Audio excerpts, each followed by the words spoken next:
And joining us now from London is Gerard Minack, Chief Economist with Morgan Stanley. Gerard Minack, thanks for coming on Lateline. Thanks, Ellie. Well, that optimism that the markets are clearly responding to, that Europe will come up with a plan, do you believe it's well-founded? There are many hurdles that we have to get over before you can say the Europe crisis is behind us. What markets are now speculating about is another upgrade to the bailout package, the so-called EFSF.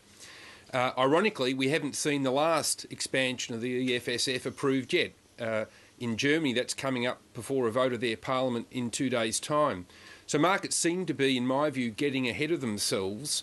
And plus, there's additional hurdles coming next year because I think it's extremely likely that we see Europe back in recession. So all the problems in Europe now will get worse next year.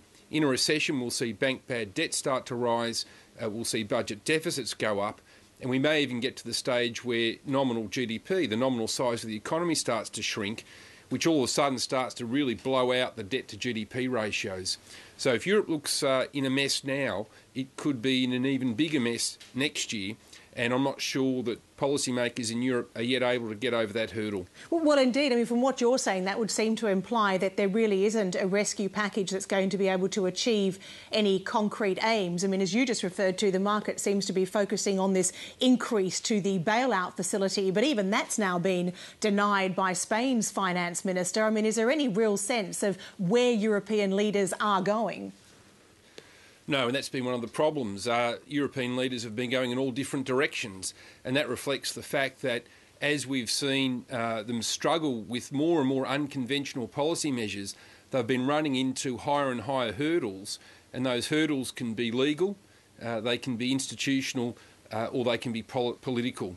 And what we're seeing mount in Germany is opposition already to this extension of the EFSF, the bailout package that's going to be passed or come up for Parliament later this week, let alone strengthening opposition to a further increase in the fund. And all markets are running on at the moment is press reports. We haven't had a concrete announcement from anybody senior. So to me, this strength in markets that we're seeing says as much about how far they'd fallen over the prior month as about the tangible prospect of getting a really big deal coming out of European policymakers. And if you see recession in Europe next year, do you also see that any rescue is going to involve some sort of default by Greece? Do you see the eurozone as being able to ring-fence those bigger economies of Italy and Spain? Well, that's the problem. I mean, we all know Greece is insolvent, and of course the bailout package was initially set up to deal with effectively the insolvency of Greece, Ireland and Portugal.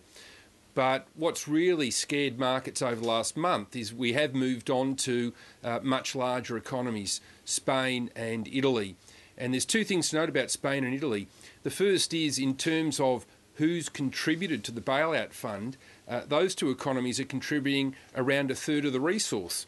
So all of a sudden you've got a question mark about who's chipping in to bail out the periphery because they are now coming under stress themselves. The second point is the cliche about Italy is absolutely right.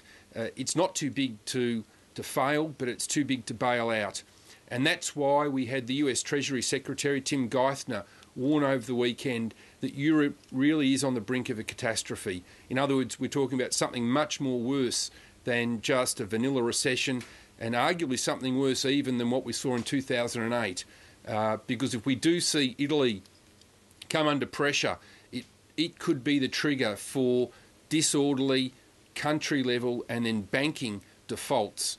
It really is a worst-case endgame scenario for Europe, but that's what markets have been fearing over the last month. You're a well-known bear. What's your best bet? I think it's very difficult now for Europe to get out of this without breaching a lot of the conventions that have held it together. Ultimately, in my view, over the next year, we either have to go one of two ways.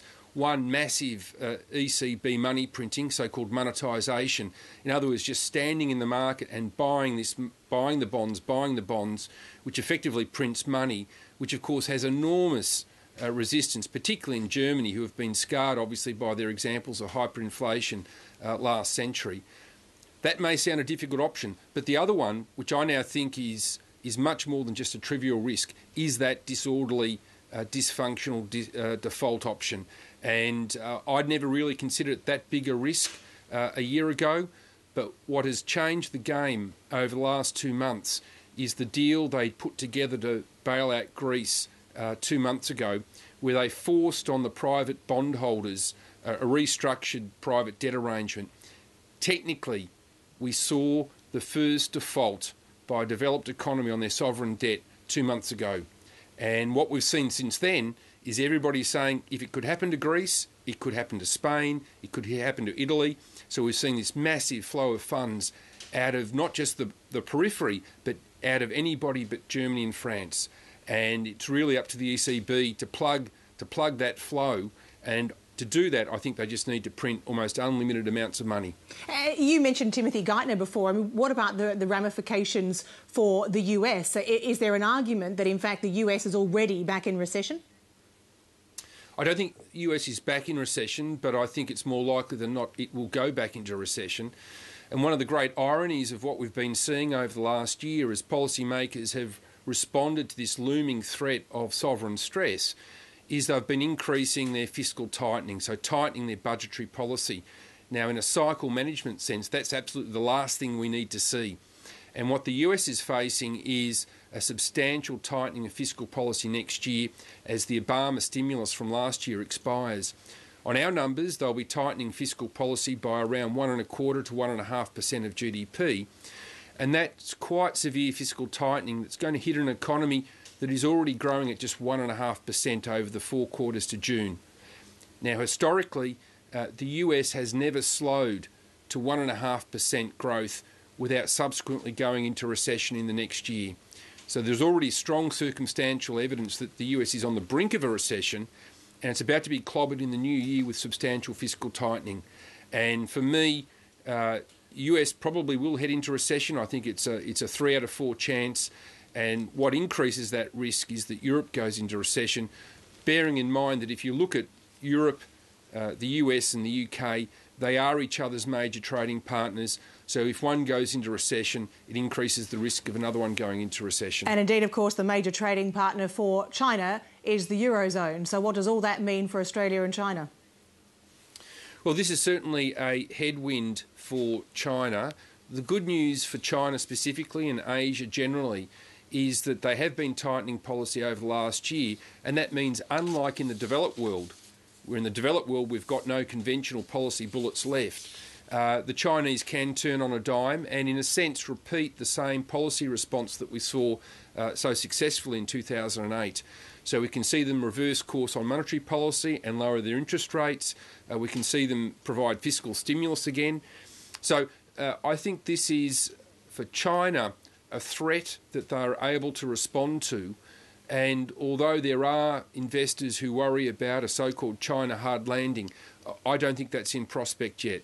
I do think China will slow a little next year as Europe goes into recession, but yet again I think they'll be able to successfully avoid a recession in China. Well, that's good news for Australia. Gerard Minack, many thanks for joining us from London tonight. You're welcome.